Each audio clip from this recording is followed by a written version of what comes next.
세상에는 돈으로 살 수 없는 것들이 있습니다. 그 중에서도 가장 소중한 건 사람의 마음이죠. 오늘 여러분께 들려드릴 이야기는 바로 그 마음이 만들어낸 기적에 관한 것입니다. 서울 한복판의 작은 하천이 어떻게 전 세계 도시들의 벤치마킹 대상이 되었을까요? 왜 런던, 파리, 뉴욕의 시장들이 한국을 주목하기 시작했을까요?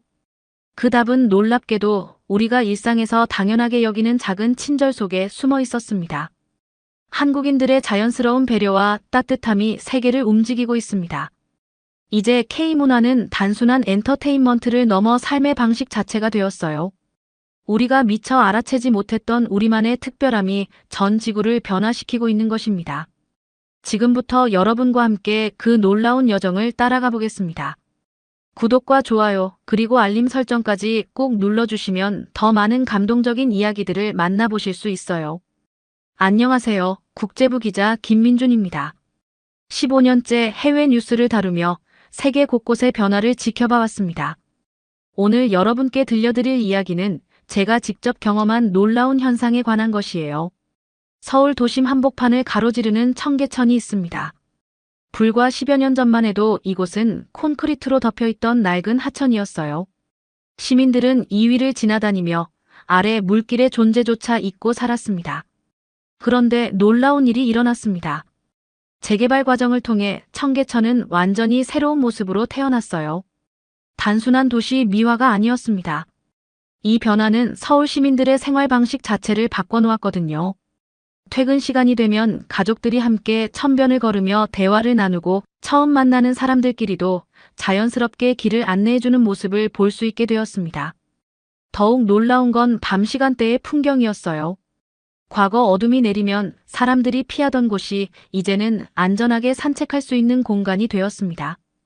아이들과 함께 나온 부모들, 운동을 즐기는 어르신들, 연인들이 자연스럽게 어우러져 있었죠. 밤 10시가 넘어도 사람들이 편안하게 걷고 있는 모습은 외국인들에게는 경이로운 장면이었습니다. 이런 변화를 지켜본 해외 언론들이 주목하기 시작했습니다. 단순한 도시 개발 성공 사례가 아니라는 거예요.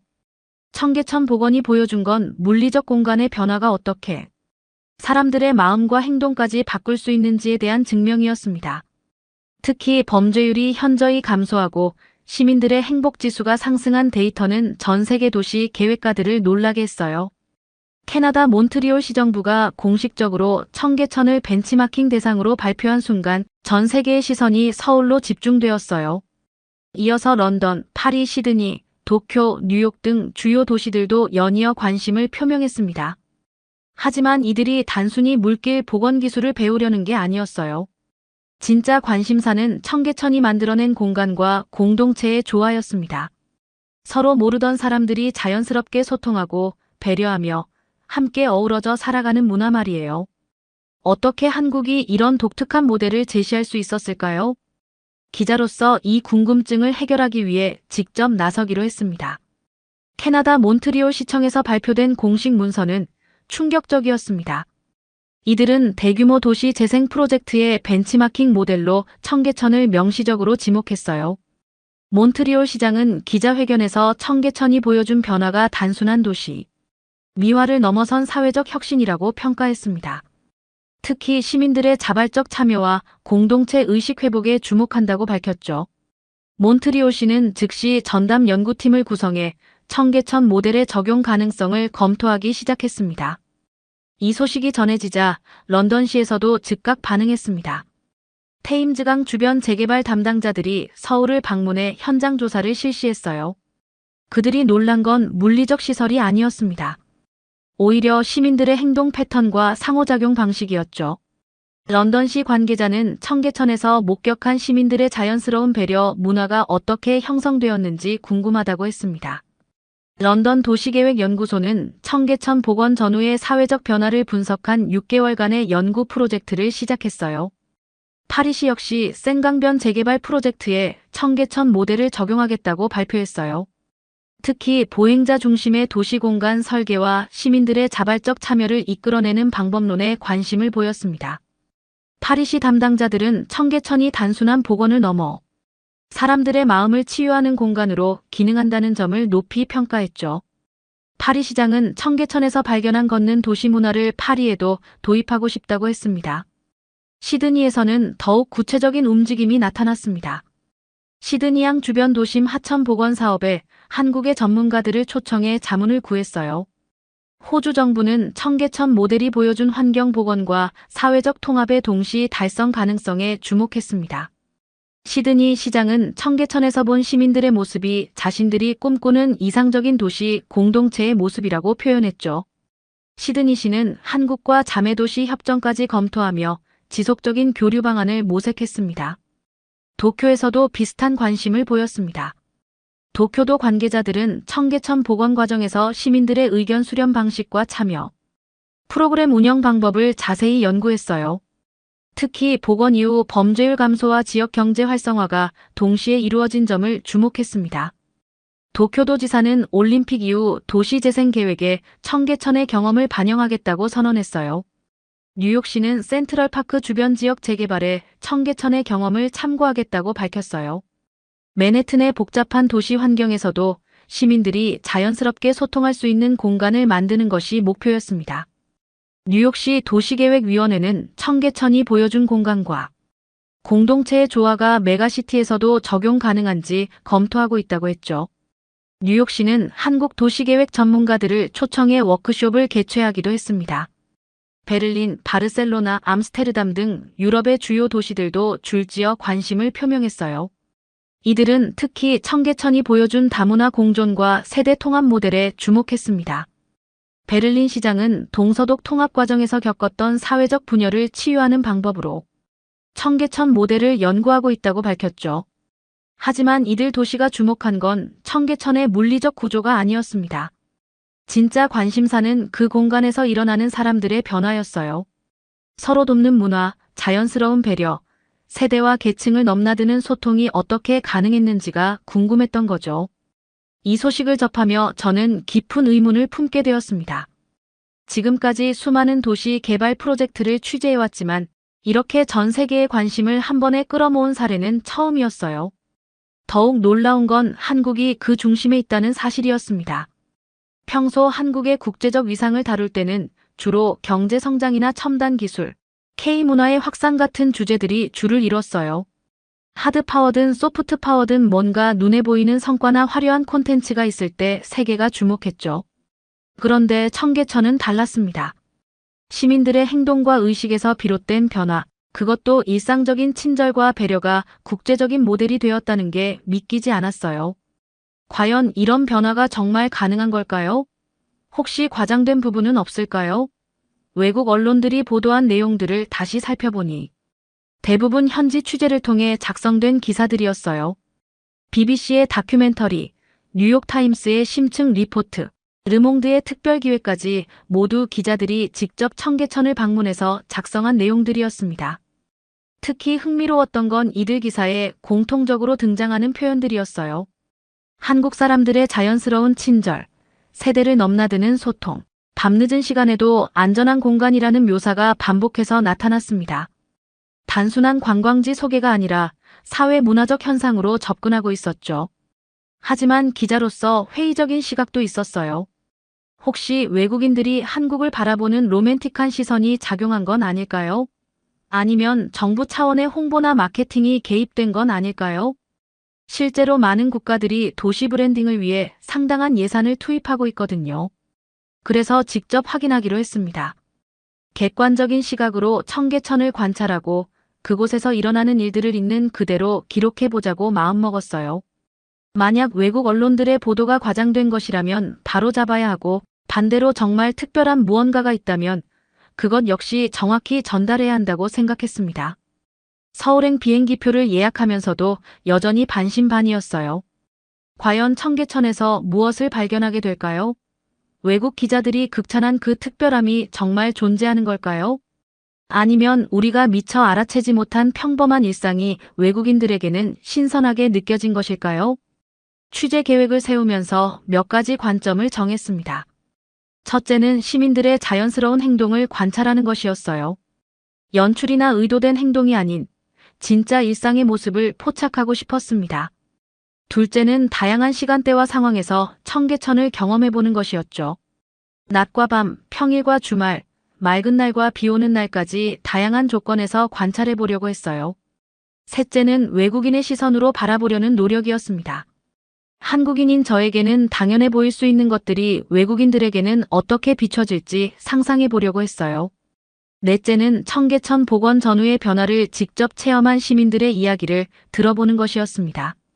이렇게 준비를 마치고 서울로 향했습니다. 과연 청계천에서 어떤 발견을 하게 될지, 세계가 주목하는 그 비밀을 찾아낼 수 있을지 기대와 의문이 교차했어요.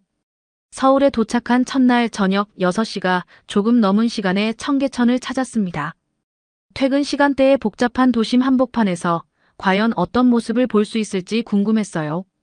지하철 종강역에서 나와 청계천으로 향하는 길. 이미 많은 사람들이 천변으로 발걸음을 옮기고 있었습니다. 첫 번째로 눈에 들어온 장면은 계단에서 벌어졌어요. 무거운 짐을 들고 내려가려는 할머니를 본 젊은 직장인이 자연스럽게 다가가 도움을 주었습니다. 특별할 것 없는 일상적인 친절이었지만 그 자연스러움이 인상적이었어요. 할머니도 당연하다는 듯 고마워하며 받아들였죠. 청계천변을 따라 걸으며 더 많은 장면들을 목격했습니다. 길을 잃고 헤매는 외국인 관광객에게 한 대학생이 다가가 영어로 길을 안내해 주었어요. 단순히 방향만 알려주는 게 아니라 스마트폰으로 지도까지 보여주며 자세히 설명했습니다. 관광객이 고마워하며 사진을 함께 찍자고 하자 흔쾌히 응했죠. 더 흥미로운 건 이런 일들이 연출된 것 같지 않다는 점이었어요. 자연스럽고 일상적인 행동처럼 보였습니다. 기자로서 수많은 현장을 취재해봤지만 이렇게 자발적인 친절이 지속적으로 관찰되는 경우는 드물었어요. 밤 8시가 넘어서도 청계천에는 여전히 많은 사람들이 있었습니다. 가족 단위로 나온 사람들, 연인들, 친구들과 함께 온 젊은이들이 자연스럽게 어울려 있었어요.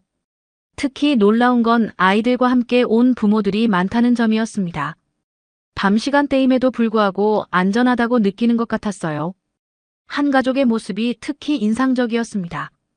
5살쯤 되어 보이는 아이가 물가에서 놀다가 신발이 젖었는데 주변에 있던 할아버지가 손수건을 건네주었어요. 아이 부모는 정중하게 인사를 드리고 할아버지는 아이 머리를 쓰다듬으며 미소를 지었습니다. 서로 모르는 사람들 사이에 자연스러운 온정이었죠. 밤 9시가 넘어서는 더욱 놀라운 장면을 보게 되었습니다. 한 외국인이 길을 묻자 주변에 있던 3명의 시민이 동시에 다가와 도움을 주려고 했어요. 서로 양보하며 가장 영어를 잘하는 사람이 안내를 맡고 다른 2사람은 보조적인 도움을 주었습니다. 마치 팀워크를 보여주는 것 같았죠. 운동을 하러 나온 어르신들의 모습도 인상 깊었어요. 청계천변에서 태극권을 하는 할아버지들, 빠른 걸음으로 산책하는 할머니들이 서로 인사를 나누며 안부를 물었습니다. 처음 보는 사이임에도 불구하고 자연스럽게 대화를 나누는 모습이었어요. 젊은 연인들도 눈에 띄었습니다. 하지만 그들만의 세계에 빠져있지 않고 주변 상황을 배려하는 모습을 보였어요. 지나가는 할머니가 계단을 오르내릴 때 자연스럽게 자리를 비켜주고 아이들이 뛰어놀 때도 미소로 지켜봤습니다. 밤 10시가 넘어서도 청계천의 분위기는 여전히 평온했어요. 늦은 시간임에도 불구하고 혼자 산책하는 여성들, 책을 읽는 학생들, 조용히 대화를 나누는 사람들이 있었습니다. 이런 모습은 다른 도시에서는 쉽게 볼 수 없는 풍경이었죠. 기자로서 객관적으로 판단해봐도 이곳에는 분명 특별한 무언가가 있었습니다. 외국 언론들이 주목한 이유를 조금씩 이해하기 시작했어요. 단순한 친절을 넘어 도시 전체가 신뢰와 배려 위에서 운영되고 있다는 느낌을 받았습니다. 이튿날 아침 출근 시간에 맞춰 지하철을 타보기로 했습니다. 청계천에서 본 모습들이 과연 서울 전체에 나타나는 현상인지 확인하고 싶었어요. 오전 8시, 가장 복잡한 시간대의 지하철역으로 향했습니다. 지하철 2호선 을지로 입구역에서 첫 번째 놀라운 장면을 목격했어요. 큰 캐리어를 끌고 계단을 오르려는 외국인 여행객을 본 한 회사원이 자연스럽게 다가가 도움을 주었습니다. 말이 통하지 않는 상황에서도 몸짓으로 의사를 전달하며 캐리어를 함께 들어올렸죠. 여행객이 고마워하자 그 회사원은 미소만 짓고 바쁘게 사라졌어요. 전동차 안에서도 비슷한 모습을 볼 수 있었습니다. 임신부가 탔는데 주변 승객들이 자연스럽게 자리를 양보하려고 했어요. 서로 양보하다가 결국 가장 가까운 자리에 앉은 젊은 여성이 일어났습니다. 임신부는 정중하게 감사 인사를 하고 주변 사람들도 자연스럽게 받아들이는 분위기였죠. 더욱 인상적이었던 건 이런 일들이 특별한 이벤트가 아니라 일상적인 풍경처럼 보인다는 점이었어요. 사람들의 표정에서 의무감이나 부담감을 찾아볼 수 없었습니다. 그냥 당연한 일을 하는 것 같았어요. 종로 3가역에서 내린 뒤 길거리를 걸으며 더 많은 관찰을 했습니다. 길을 잃고 헤매는 할머니에게 한 고등학생이 다가가 도움을 주었어요. 스마트폰으로 길을 찾아주고 직접 데려다 주지는 못하지만 자세한 설명까지 곁들였습니다. 할머니는 그 학생의 손을 잡고 진심으로 고마워했죠. 점심시간에는 명동 일대를 둘러봤어요. 관광객이 많은 지역이라 더욱 다양한 상황을 관찰할 수 있을 거라 생각했습니다. 예상대로 곳곳에서 흥미로운 장면들을 목격했어요. 중국인 관광객 가족이 식당을 찾지 못해 당황하고 있을 때 지나가던 대학생이 번역 앱을 이용해 소통을 시도했습니다. 언어가 통하지 않는 상황에서도 포기하지 않고 끝까지 도움을 주려고 노력하는 모습이었어요.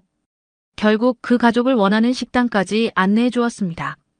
또 다른 장면에서는 일본인 관광객이 지하철 노선도를 보며 고민하고 있었는데 주변에 있던 직장인이 영어로 설명해 주었어요. 단순히 방향만 알려주는 게 아니라 환승하는 방법까지 자세히 안내했습니다. 그 일본인은 깊이 감사 인사를 하며 한국 사람들의 친절함에 놀랐다고 했죠. 저녁 시간대에는 홍대 주변을 방문했어요. 젊은이들이 많은 지역에서는 어떤 모습을 볼 수 있을지 궁금했습니다. 예상과 달리 여기서도 비슷한 패턴을 발견할 수 있었어요. 버스 정류장에서 휠체어를 탄 할아버지가 버스를 기다리고 있었는데 대학생들이 자연스럽게 도움을 주었습니다. 버스가 오자 운전기사와 함께 휠체어를 안전하게 올릴 수 있도록 도왔어요. 그 과정에서 웃음소리도 들렸고 할아버지도 즐거워하는 모습이었습니다. 카페에서도 인상적인 장면을 봤어요. 시각장애인이 주문을 하려고 하는데 직원이 자세히 메뉴를 설명해 주었습니다. 바쁜 시간대임에도 불구하고 충분한 시간을 들여 친절하게 응대했죠. 다른 고객들도 자연스럽게 기다려주는 분위기였어요. 기자로서 수많은 도시를 취재해봤지만 이렇게 자발적인 행동들이 도시 전체에 퍼져 있는 경우는 정말 드물었습니다. 연출이나 캠페인의 결과가 아니라 자연스러운 습관처럼 보였어요. 이런 모습들을 보면서 깨달은 건 작은 친절이 가진 놀라운 파급력이었습니다. 한 사람의 작은 행동이 주변 사람들에게 긍정적인 영향을 주고 그것이 다시 다른 사람들에게 전해지는 선순환 구조였어요. 마치 잔잔한 물결이 퍼져나가듯 도시 전체에 따뜻함이 스며들어 있었습니다. 서울에서의 취재를 마치고 본국으로 돌아가기 전 해외 언론들의 후속 보도를 살펴보니 놀라운 변화들이 일어나고 있었습니다. 청계천 모델은 이론에 그치지 않고 실제 프로젝트로 구현되기 시작했어요. 런던이 가장 먼저 움직였습니다. 테임즈강 사우스뱅크 지역에 청계천을 벤치마킹한 시민 휴식 공간 제조성 프로젝트가 시작되었어요. 런던시는 단순한 물리적 공간 개선을 넘어 시민들의 자발적 참여를 이끌어내는 프로그램을 함께 운영했습니다. 특히 주목할 점은 한국의 도시계획 전문가들을 자문위원으로 초청했다는 것이었죠. 런던 프로젝트의 핵심은 걷는 도시 만들기였어요. 차량 통행을 제한하고 보행자 중심의 공간으로 재편하면서 시민들이 자연스럽게 소통할 수 있는 환경을 조성했습니다.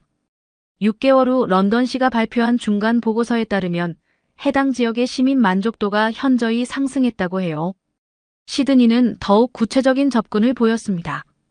시드니항 주변 달링하버 지역에 한국식 도심 하천 복원 사업을 추진했어요.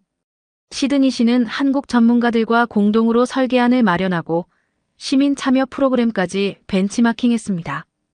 특히 야간 안전성 확보와 다문화 가족들이 함께 어울릴 수 있는 공간 조성에 중점을 뒀죠. 파리의 변화는 더욱 드라마틱했어요. 생강변에 추진 중이던 보행자 전용 구역 확대 프로젝트에 한국의 경험이 대거 반영되었습니다. 파리시는 특히 시민들의 자발적 친절 문화 조성에 관심을 보였어요. 시민 예의 교육 프로그램을 운영하고 관광객 도우미 자원봉사 제도를 확대했습니다. 파리 시장은 기자회견에서 한국에서 본 시민들의 모습이 자신들이 추구하는 이상적인 도시 공동체의 모습이라고 언급했어요. 파리 시민들도 처음에는 어색해했지만 점차 자연스럽게 참여하기 시작했다고 합니다. 도쿄의 반응도 흥미로웠어요. 올림픽 이후 도시 재생 계획에 청계천의 경험을 적극 반영하겠다고 발표했습니다. 특히 시부야와 신주쿠 지역의 시민 소통 공간을 확대하고 외국인 관광객과 현지인이 자연스럽게 교류할 수 있는 프로그램을 운영하기 시작했어요. 도쿄도 관계자는 한국의 시민의식 수준이 매우 인상적이었다며 이를 배우기 위한 교류 프로그램을 확대하겠다고 했습니다. 실제로 도쿄에서 서울로 공무원 연수단을 파견하는 프로그램도 시작되었어요. 뉴욕의 변화는 더욱 혁신적이었습니다. 맨해튼 센트럴파크 주변 지역에 한국식 시민 참여 프로그램을 도입했어요. 특히 하이라인 파크 운영 방식에 청계천의 경험을 접목시켰습니다. 시민들이 자발적으로 공원을 관리하고 방문객들을 안내하는 문화가 형성되기 시작했죠. 뉴욕시 도시계획위원회는 한국의 도시계획 전문가들을 정기적으로 초청해 워크숍을 개최했어요. 이 워크숍에는 시민들도 참여할 수 있어서 한국의 시민의식과 공동체 문화를 직접 체험할 수 있는 기회가 되었습니다. 유럽의 다른 도시들도 줄지어 따라했어요. 베를린은 동서독 통합 과정에서 생긴 사회적 분열을 치유하는 방법으로 청계천 모델을 연구했습니다. 바르셀로나는 구시가지 재생 프로젝트에, 암스테르담은 운하 주변 시민공간 조성에 한국의 경험을 활용했어요. 더욱 놀라운 건 이런 변화들이 단순한 모방을 넘어 각 도시만의 특색을 살린 응용으로 발전했다는 점이었습니다. 런던은 영국식 정중함과 한국식 친절을 결합했고, 파리는 프랑스의 우아함에 한국의 따뜻함을 더했어요. 이 모든 실험들의 공통점은 물리적 공간의 변화와 함께 시민들의 의식 변화를 동시에 추구했다는 것입니다. 건물을 짓고 길을 만드는 것만으론 부족하다는 걸 깨달았던 거죠. 진짜 중요한 건 그 공간에서 사람들이 어떻게 행동하고 소통하느냐였어요. 취재를 통해 깨달은 가장 중요한 사실은 한국이 보유한 진정한 경쟁력의 본질이었습니다. 그동안 우리는 경제 성장률, 기술 혁신, 수출 실적 같은 숫자로 표현되는 성과에만 주목해왔어요. 하지만 청계천 현상이 보여준 건 전혀 다른 차원의 경쟁력이었습니다. 사람들의 마음가짐과 관계 맺는 방식이야말로 진짜 경쟁력이라는 걸 확인했어요. 자본이나 기술은 돈으로 살 수 있고 시간이 지나면 따라잡힐 수 있습니다. 하지만 시민들의 의식과 문화는 하루아침에 만들어지지 않아요. 오랜 시간에 걸쳐 축적된 사회적 자산인 거죠. 서로 돕는 문화가 어떻게 형성되었는지 궁금해서 여러 전문가들을 만나봤습니다. 사회학자들은 한국의 독특한 역사적 경험이 이런 문화를 만들어냈다고 분석했어요. 어려운 시기를 함께 극복해온 과정에서 상부상조의 정신이 체화되었다는 것이죠. 심리학자들은 다른 관점을 제시했습니다. 집단주의 문화의 장점이 개인주의 사회에서는 찾기 어려운 따뜻함으로 나타난다는 분석이었어요. 개인의 자유를 존중하면서도 공동체에 대한 책임감을 잃지 않는 균형 감각이 중요하다고 했습니다. 도시계획 전문가들은 물리적 환경의 역할에 주목했어요. 청계천 같은 공간이 사람들의 자연스러운 만남과 소통을 촉진한다는 것이죠. 하지만 공간만으로는 부족하고 그 공간을 채우는 사람들의 마음가짐이 더 중요하다고 강조했습니다. 외국 기자들과의 대화에서도 비슷한 의견을 들을 수 있었어요. BBC 기자는 한국에서 가장 인상 깊었던 것이 시민들의 자연스러운 친절이었다고 했습니다. 의도적이거나 계산적이지 않은 진심에서 우러나오는 따뜻함이 느껴졌다는 거예요. 뉴욕타임스 특파원은 한국의 안전한 밤문화에 놀랐다고 했어요. 밤늦은 시간에도 여성들이 혼자 돌아다닐 수 있고 아이들과 함께 나온 가족들을 볼 수 있다는 것이 다른 대도시에서는 상상하기 어려운 일이라고 했습니다. 르몽드 기자는 한국의 세대 간 소통에 관심을 보였어요. 젊은 세대와 기성세대가 서로 배려하며 어우러지는 모습이 인상적이었다고 했습니다. 많은 선진국에서 세대 갈등이 심각한 사회 문제가 되고 있는 상황에서 한국의 모습은 하나의 해답을 제시하는 것 같다고 평가했어요. 이런 관찰들을 종합해보니 한국이 가진 눈에 보이지 않는 자산의 윤곽이 드러났습니다.